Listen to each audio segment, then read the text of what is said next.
நீங்கள் பார்த்துக் கொண்டிருப்பது உங்கள் விஜய்.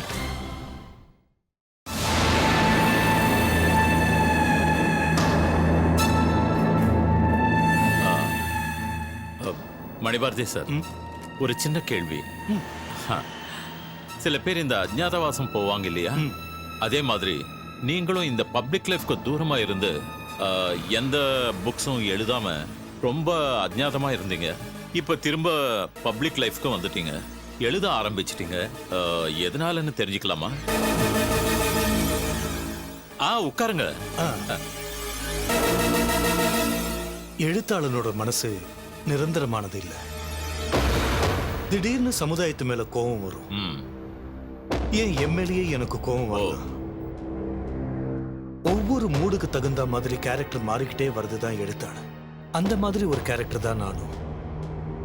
கடந்த கொஞ்ச நாளா தியானம் அமைதின்னு ஒதுங்கி இருக்க ஆசைப்பட்டேன். இப்ப அதுல இருந்து ஒரு சேஞ்ச், அவ்வளவுதான். தப்பா நினைக்கலன்னா உங்க குடும்பம் என்னை பத்தி பயோடேட்டாலாம் படிச்சிருக்கேன்னு சொன்னீங்க. படிச்சிருக்கேன், நீங்க சொல்லி தெரிஞ்சுக்கலாம்னு. ஒரு சில கசப்பான அனுபவங்களும் வேதனைகளும் என்ன ரொம்பவும் யோசிக்க வச்சுது. அதனால ஒரு எழுத்தாளனுக்கு குடும்பம் ஒரு பாரமோன்னு தோணுச்சு. என் ஃபீலிங்ஸை புரிஞ்சுக்காத ஒருத்தர் என் வாழ்க்கை துணையா வந்தா மணிபாரதிங்கிற ஒரு எழுத்தாளன் இல்லாம இருக்கும். நோ சார், நான் இதை ஒத்துக்க முடியாது. இது எல்லாமே ஒரு தப்பான யோசனை தான். இல்லைங்க, என் சொந்த அனுபவம் மூலமா நான் கத்துக்கிட்ட பாடம். தீவிரமான அன்போ பாசமோ வச்சா அதனால திரும்ப நமக்கு கிடைக்க போறது ஓயாத கண்ணீரா இருக்கும். அதனால அன்பு காட்டுறதுக்கோ நம்மளை கட்டாயப்படுத்துறதுக்கோ யாரும் இல்லாம இருந்தாதான் நல்லது. பெரிய பெரிய அகாடமி விருதுகள் வாங்கின உங்ககிட்ட நான் பேசி ஜெயிக்க முடியுமா? ஆமா சார், ஏதோ ஒரு புக்ல நீங்க எழுதுனத நான் படிச்சிருக்கேன். என்ன படிச்சீங்க?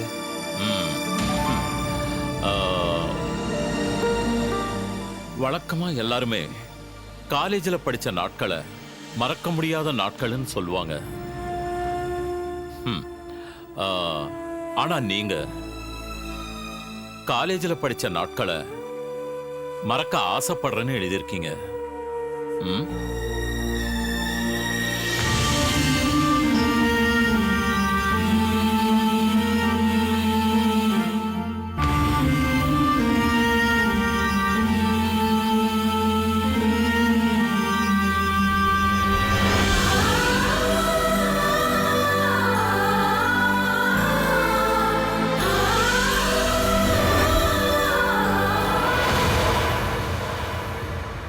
மணிபாரதி சார், நான் ஏதாவது தப்பா கேட்டேனா? நான் அதை மறக்க ஆசைப்படுறதுனால தான் அப்படி எழுதினேன். திரும்ப அதை ஞாபகப்படுத்திட்டீங்க. I am sorry.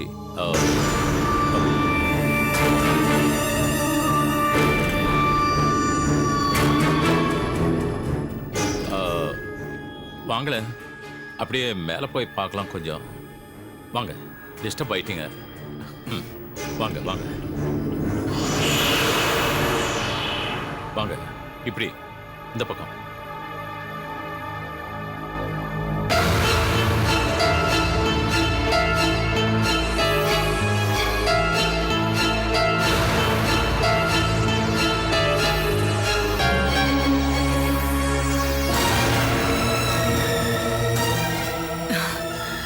Coffee ready ஆயிடுச்சா? ஷாலினி, நீயே கொண்டு போய் கொடுத்துட்டு வாமா. சரிம்மா.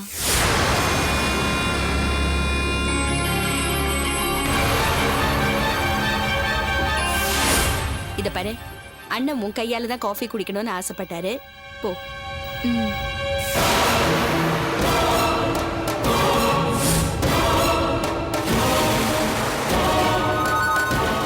குடி ஷாலினி, நான் கொண்டு போறேன். வேண்டாம், நானே கொண்டு போறேன். கமலா, நம்ம வீடு மாதிரி தானே, விடுங்க. இல்லப்பா, அவளுக்கு உடம்பு சரியில்லை. வேணா, நான் கொண்டு போறேன். டாக்டர், எனக்கு ஒண்ணும் இல்லைன்னு நீங்க தானே சொன்னீங்க. நானே கொண்டு போறேன். வேண்டாமா, நான் கொண்டு போறேன். சரி, விடுங்க, அவளே கொண்டு போட்டு விடுங்க.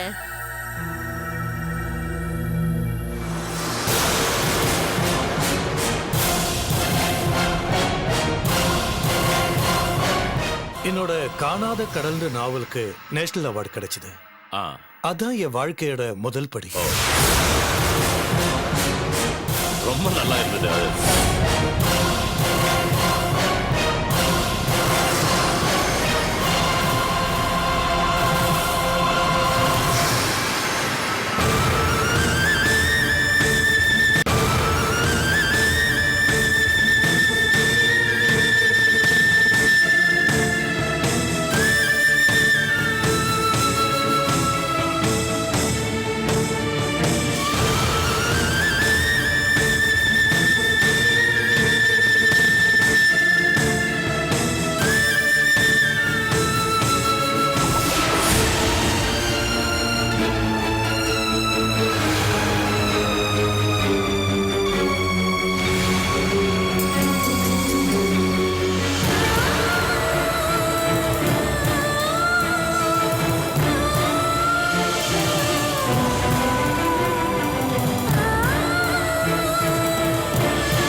காஃபி எடுத்துக்கங்க.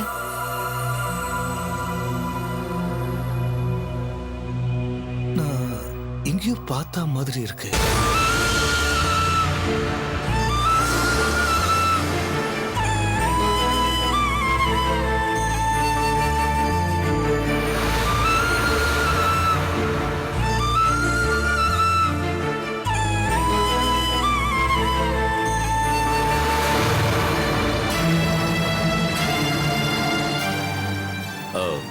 மணி சார், இந்த பொண்ணு தான் கிட்னி டொனேட் பண்ண பொண்ணு.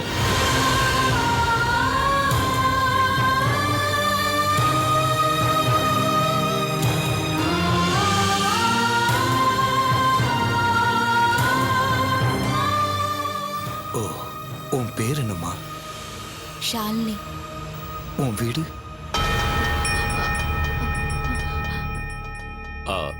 இந்த பொண்ணு ஒரு அனாதை.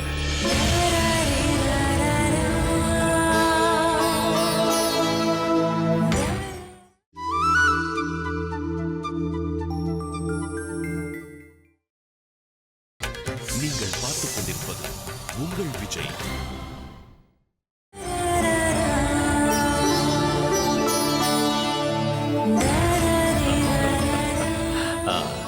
இந்த பொண்ணு அனாதையா இருந்தாலும் இவளை பார்த்துக்கிறதுக்கும் பாதுகாக்கிறதுக்கும் நாங்க நிறைய பேர் இருக்கோம்.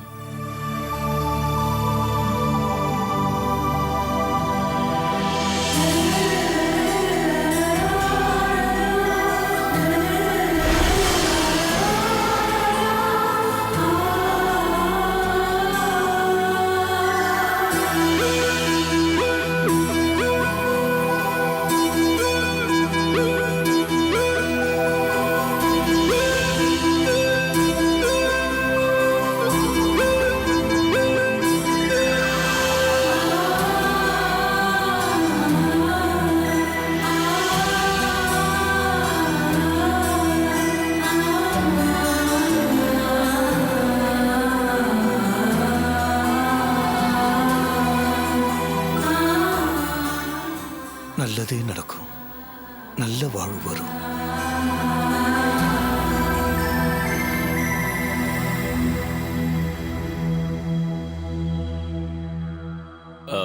காஃபி ஆறிடும், எடுத்துக்கங்க. இப்படி குடுமா, நான் இதை வச்சுக்கிறேன், நீ கீழே போ. நல்ல காஃபி. ஆமா, காஃபி ரொம்ப நல்லா போடுவா, நீ போம்மா.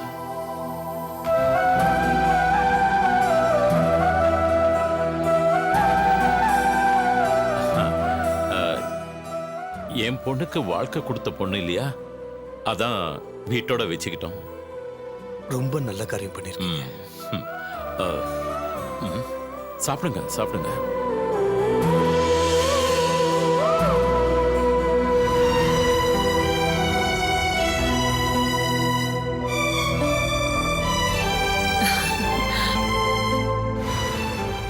என்ன ஷாலினி, ஏதாவது சொன்னாங்களா? காஃபி நல்லா இருக்குன்னு சொன்னாங்க. அங்க இருக்கிற சார் கிட்ட என்ன பத்தி சொன்னாங்க. உன்னை பத்தியா? என்ன சொன்னாரு? கிட்னி தானம் கொடுத்த பொண்ணுன்னு சொன்னாங்க. அவ்வளவுதான் சொன்னாரா? வேற ஒண்ணும் சொல்லலையே. இல்ல, ஷாலினி, உன்னோட கைப்பக்குவத்தை இவங்களுக்கு ஒரு நாளைக்கு காமிக்கணுமா? ஆ? ஆமா ஷாலினி, ஒரு நாள் ஃபுல்லா நீ இங்க வந்து எங்களோடயே இருக்கணும். ம்? நீங்க எப்போ வரணும்னு சொல்லுங்க, நான் கண்டிப்பா வரேன். கமலா, அவ ஒரு நாளைக்கு என் கூட இல்லைன்னா கூட என்னால இருக்க முடியல. இவளை கல்யாணம் பண்ணி கொடுத்துட்டா நான் என்ன பண்ண போறேன்னு எனக்கு ரொம்ப டென்ஷனா இருக்கு. நம்ம உங்க பொண்ணுக்கு கிட்னி கொடுத்த அந்த பொண்ணு வீட்டோட தங்க வைக்கணும்னு முடிவு பண்ணது மனிதாபிமானத்தை காட்டுது. உதவி பண்ணவங்களை தூக்கி எறியறதோ ஏமாத்துறதோ எனக்கு தெரியாது. யாராவது எனக்கு சின்ன உதவி பண்ணா கூட அவங்களுக்கு 10 மடங்கு அதிகமா உதவி செஞ்சாதான் எனக்கு தூக்கமே வரும். நல்ல பழக்கம் சார். கள்ளங்கபடம் இல்லாத அந்த பொண்ணோட முகம் என்ன ரொம்ப டிஸ்டர்ப் பண்ணிடுச்சு.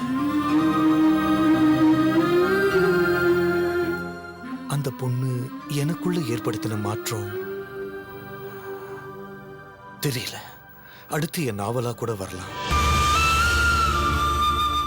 இந்த மாதிரி கேரக்டர்ஸையும் இந்த மாதிரி சிச்சுவேஷன்ஸை பார்க்கும்போது தான் எனக்கே தெரியாம எனக்குள்ள ஒரு கதை உருவாகும்.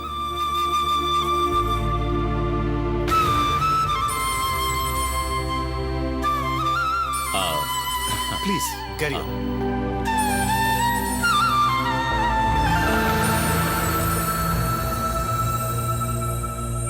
சொல்லுங்க சார். ஏந்தானா அவங்க ஒருத்தர் பாத்துக்கலையே? பாத்துக்கிட்டாங்க. என்ன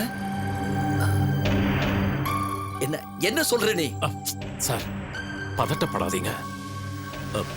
ஜெயந்தியும் மணிபாரதியும் பாத்துக்கல, ஆனா அப்பாவும் பொண்ணும் பாத்துக்கிட்டாங்க.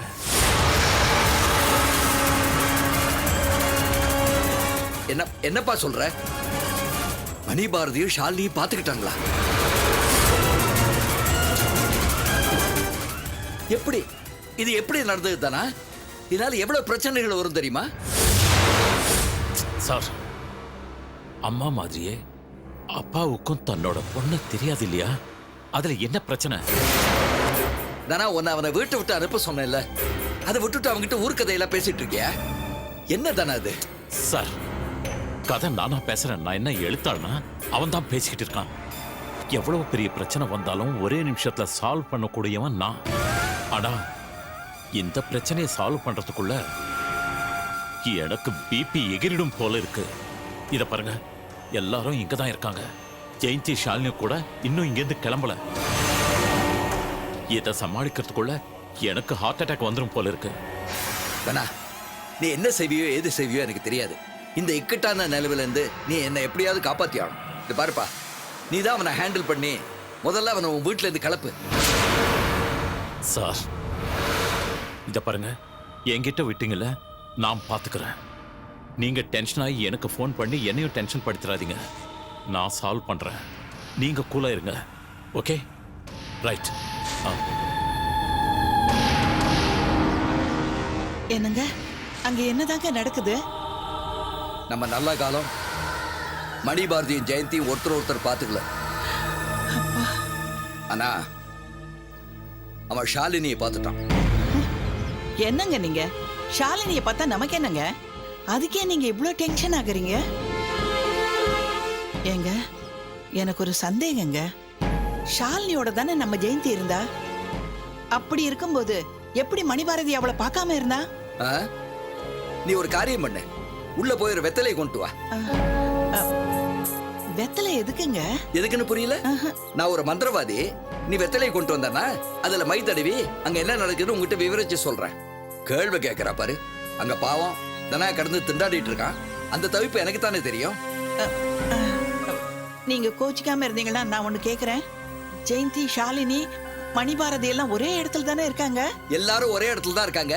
கூடி சீக்கிரம் பாத்துக்க போறாங்க. இப்படி அன்எக்ஸ்பெக்டடா உங்களோட டைம் ஸ்பெண்ட் பண்ண முடிஞ்சது. சரி, நாங்க கிளம்புறோம். ஏய் இப்ப வெளியே போக வேண்டாம், ஏன்னா அதெல்லாம் சரியா வராது. ஏன்? வெளியில வெயில் அடிக்குதுல்ல. இன்னைக்கு நான் ஹாஸ்பிட்டல் போல, வீட்ல தான் இருக்கேன். நம்ம இங்கே லஞ்ச் எல்லாம் முடிச்சிட்டு அப்புறம் போலாமே. கமலா, அங்க பண்ணி வச்சதெல்லாம் யார் சாப்பிடுறது? நாங்க கிளம்புறோம், இன்னொரு நாளைக்கு வந்து லஞ்ச் சாப்பிடுறோம். வா. அது இல்ல ஜெயந்தி, இல்ல நான் சொன்னா கேளு. ஒரு நிமிஷம் ஜெயந்தி, ஜெயந்தி ஒரு நிமிஷம்.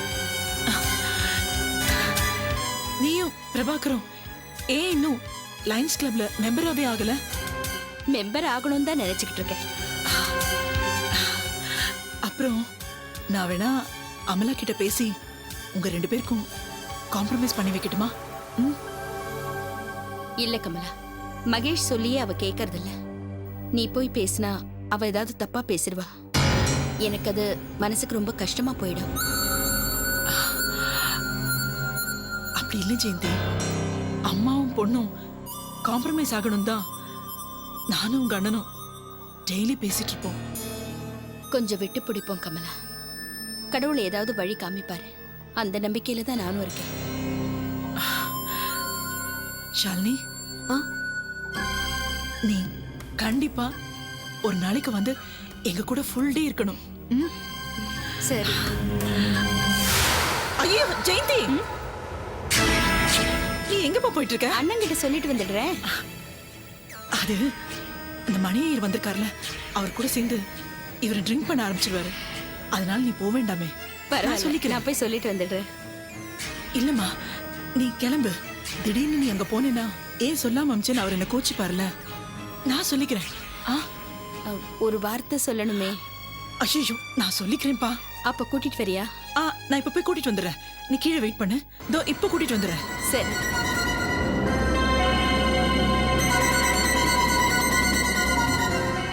அம்மா, நீங்க அங்க போறது டாக்டருக்கு கொஞ்சம் கூட பிடிக்கல. ஆமா, அண்ணன் வரப்போறாரு. அவர் வந்து இப்ப கிளம்பாதீங்கன்னு சொல்ல போறாரு பாரு. அப்பா வெயிட் பண்ணிட்டு பாருமா. என்ன ஆச்சோ ஏதாச்சோன்னு அவர் கவலைப்படுவாரு. நம்ம கிளம்பிடலாம். சரிம்மா.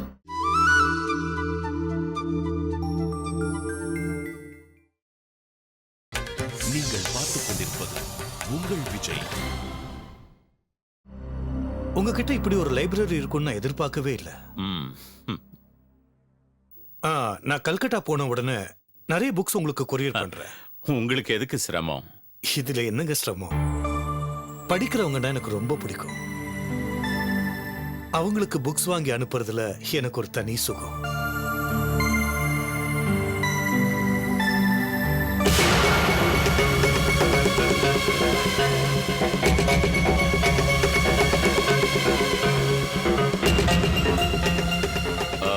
மணிபாரதி சார், நீங்க பாத்துக்கிட்டு இருங்க, நான் இப்ப வந்து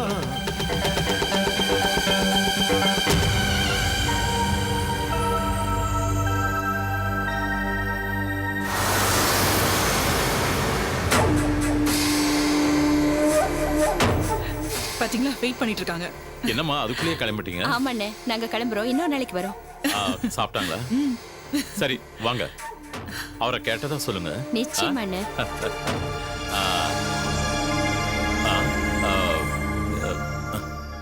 என்னண்ணா, ஏன் டென்ஷன்? நான் தான் சொன்னேன்ல ஜெயந்தி, மணியர் வந்துட்டாருன்னா இவங்க 2 பேரும் காலையிலேயே ஆரம்பிச்சிருவாங்க. ஆமா.